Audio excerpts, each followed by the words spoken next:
조선시대 한적한 어느 마을 부잣집에 총각 머슴이 있었다. 총각은 몰락한 양반가의 자손이나 어려서 부모님이 모두 돌아가시고 홀로 남게 되어 어쩔 수 없이 남의 집에 의탁해서 살고 있었다. 총각은 천성이 착해서 남이 어려운 것을 지나치지 못하고 성실히 도움을 주려는 따뜻한 사람이었다.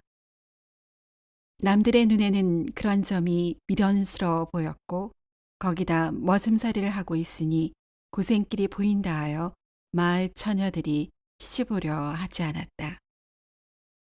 세월은 흘러 어느덧 총각의 나이가 30이 다 되어갔다. 자신의 신세가 갑갑하긴 했지만 총각은 변함없이 성실했고 낮에는 어김없이 먼 산에서 나무를 해오고 부지런히 집안일을 하며 지냈다.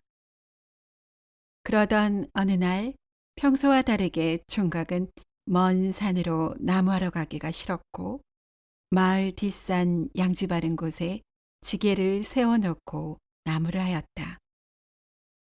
점심때가 되자 주인집에서 싸준 소박한 도시락을 먹으려고 하던 차에 백발의 노인이 지나가다 바로 옆에 잠시 앉는 것이었다. 총각은 밥을 몇 숟가락을 떴지만 옆에 노인이 자꾸 신경 쓰여서 밥이 넘어가질 않았다. 밥을 3분의 1 정도 먹다가 숟가락을 놓고 노인에게 정심 끼니를 해결했는지 물었다. 노인은 식전이지만 괜찮다고 했다. 총각이 자신의 밥을 건네며 권했지만 노인은 사양하다가 총각이 계속 권하자 겸연쩍어하며 건네받은 도시락을 허겁지겁 맛있게 먹었다. 식사를 마치자 노인은 총각에게 사는 형편을 물었고 30이 다 되어가는데 아직 결혼을 못했다는 말을 듣고 아버지는 계신지 물었다. 총각이 10여 년 전에 돌아가셨다고 하자 노인이 말했다. 여보게, 오늘 자네 덕에 정신 낀 일을 흡족하게 해결했으니 작은 보답을 하려고 하네. 자네가 지게를 세워둔 곳을 선친의 묘자리로 하면 아무 날에 자네에게 결혼할 기회가 찾아올 것이네. 내 말대로 하겠는가? 라고 말하며 나무 작대기로 땅 위에 선을 긋기까지 했다. 이에 총각이 답했다. 어르신의 말씀은 고맙습니다만 이 자리는 산의 임자가 있는 데다가 마을 바로 뒷산이라 묘를 썼다가는 제가 취두곤을 당할 것입니다요. 이 말을 듣고 노인은 봉분을 만들지 않는 평장을 하고 그 위를 낙엽으로 덮으면 될 것이라고 했고 일어나 가던 길을 갔다. 총각은 노인의 말이 너무 구체적이라 혹시나 하는 마음이 들었다. 30여리 떨어진 선친의 묘를 찾아가 남은 유해를 수습해서 한밤중에 노인이 말한 장소에 묻었고 묘자리가 눈에 띄지 않도록 낙엽과 나뭇가지로 덮기까지 했다. 그날 이후 시간이 흘러 노인이 말한 날짜가 다가오자 혹시나 하는 기대감에 총각은 설레었고 하루가 1년같이 지나갔다. 그런데 저녁이 되도록 어느 누구에게도 혼담이 들어오지 않았고 총각은 노인이 허언을 했구나 하고 허탈한 심정으로 수죽을 끓이려 차량채에 딸린 부엌에 갔다. 그런데 아궁이 옆에 검은 물체가 꾸물꾸물 가만히 움직이는 것이 보였다. 가까이 다가가 보니 머리는 산발하고 얼굴에는 온통 수검댕이가 묻고 옷은 여기저기 그을리고 단 여자거지가 웅크리고 있는 것이었다. 총각은 잠시 온기를 느끼려고 들어온 것이라 생각하고 무시했다. 저녁 때가 되자 총각은 사랑채 부엌에서 밥을 먹었다. 그런데 여자 거지가 여전히 자리를 뜨지 않고 있는 것이었다. 혼자서만 밥을 먹고 있자니 여자 거지가 눈에 보여서 마음이 편치 않았다. 그래서 자신의 밥을 반을 남겨 건네주었다.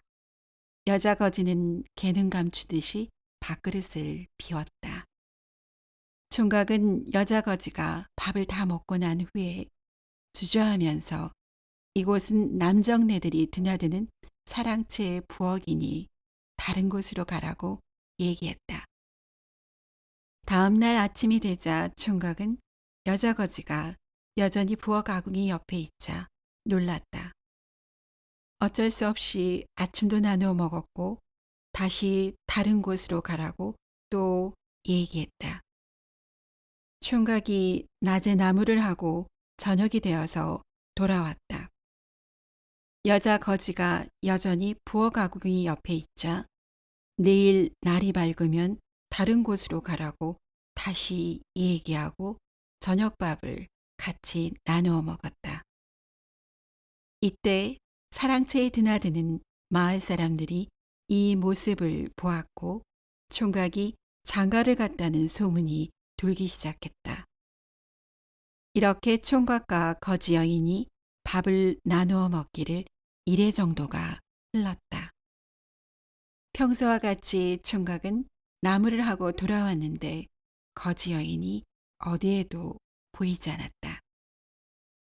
총각은 좋은 곳으로 갔겠거니 하고 자신의 사랑채 방으로 들어갔다. 그런데 방 한 곳에 정갈하게 차려입은 어여쁜 여인이 앉아 있었다. 총각이 나무하러 간 사이 여자 거지는 자신의 보따리에서 깨끗한 옷을 꺼내 입고 얼굴을 씻고 머리를 단정히 했던 것이다. 총각은 여인을 보고 놀라서 다시 방을 나왔고 여인이 뒤따라 나오며 총각을 불렀다. 둘은 방에서 마주 앉았고 여인은 자신의 속사정을 얘기했다. 도령님, 저는 원래 한양 대감댁의 여식이었는데 아버님과 오라버니는 당쟁에 휩싸여 돌아가시고 어머니는 관노로 끌려갔습니다. 저는 부모님이 미리 피신시켜서 수년간 거지 행색으로 이리 떠돌던 차였습니다. 도령께서 비천한 저의 모습을 개의치 않고 저에게 온정을 베푸시니 부족하지만 부디 제가 낭군님 곁에 머물게 해주셔요. 간청드립니다. 총각은 예상치 못한 상황에 멍하였으나 여인의 처지가 가엾다는 생각과 함께 고운 모습에 끌리기도 하여 배필로 맞이하기로 했다. 둘은 정한수를 떠넣고 둘만의 혼례를 올렸으며 부부의 연을 맺었다.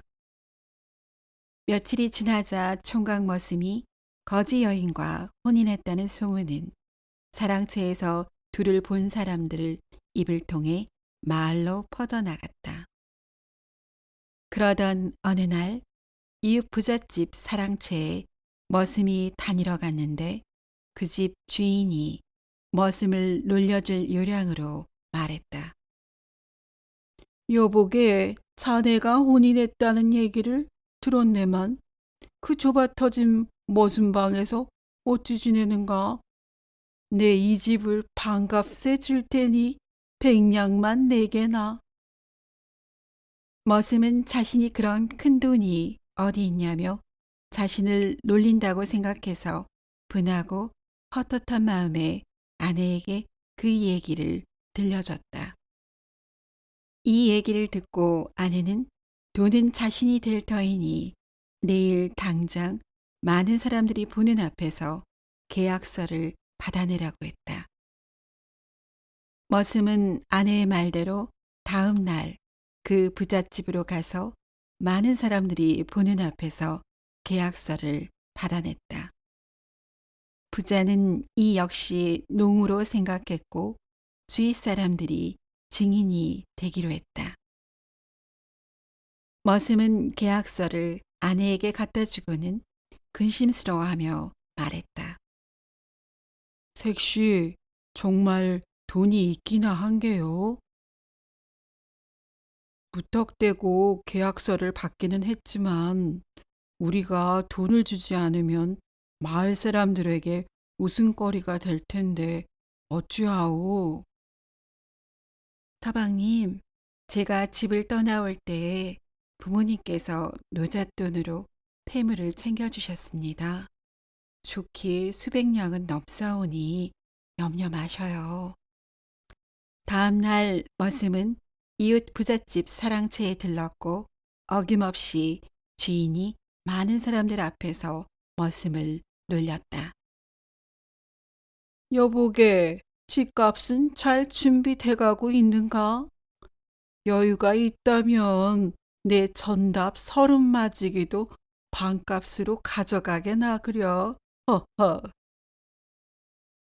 주변 사람들이 배꼽을 부여잡고 웃었다. 머슴은 이 이야기를 아내에게 했고 아내는 그 전답도 계약서를 받아오라고 했다. 머슴은 아내 말대로 사람들의 비웃음 속에 계약서를 받아왔으며 드디어 셈을 치르기로 한 날이 되었다. 머슴은 약속한 날에 부잣집으로 갔고 사람들의 웃음 속에 주인과 마주 앉았으며 아내가 마련해준 돈을 내밀었다. 눈앞에 놓인 수백 냥을 보자 주인의 얼굴은 창백해졌다. 여보게, 그저 농으로 한 것을 이리 하면 어찌하나? 나리마님, 어찌 많은 사람 앞에서 허언을 하신단 말씀이요? 계약서까지 쓰지 않으셨습니까? 그리하신다면 가나에 보변할 수밖에요. 머슴의 얘기를 듣고 주변에 침묵이 일렀고 부잣집 주인은 어쩔 수 없이 계약을 이행할 수밖에 없었다. 며칠 뒤에 머슴, 아니 새신랑은 아내와 함께 부잣집으로 들어갔고 30마지기 전답도 넘겨받아 순식간에 어엿한 양반 행세를 하게 되었다. 새신랑을 머슴으로 대하던 마을 사람들은 처음에는 양반 행세하는 새신랑이 가짜나 보여서 쓰고 있는 갓을 망가뜨리고 도포를 더럽히는 등 새신랑을 골렸다. 그러나 아내가 매번 정갈하게 새 갓과 도포를 입히고 그에 걸맞는 언행을 하도록 얘기해 주니 점차로 변화하는 새신랑의 모습에 마을 사람들은 더는 괴롭히지 못하고 조심스럽게 대하기 시작했다. 세월이 흘러 지혜로운 아내의 도움으로 신랑은 진사 시험을 통과했고 아내의 아버지도 신분이 복원되어 관노로 있던 어머니를 모셔와 정성을 다해 모셨으며 자손도 번창하여 행복하게 살았다고 한다. 이처럼 착하고 마음이 따뜻한 총각 머슴은 자신의 처한 상황에서 남에게 온정을 베풀어 지혜로운 아내를 맞이하였다. 이 이야기를 듣고 많은 사람들이 반드시 많은 것이 갖추어져야만 남을 도울 수 있는 것도 아니고 자신이 처한 상황에서 남의 어려움을 이해하고 작은 온정이라도 손을 내밀어 줄 수 있다면 세상이 더 훈훈해질 것이라고 말했다고 전해진다.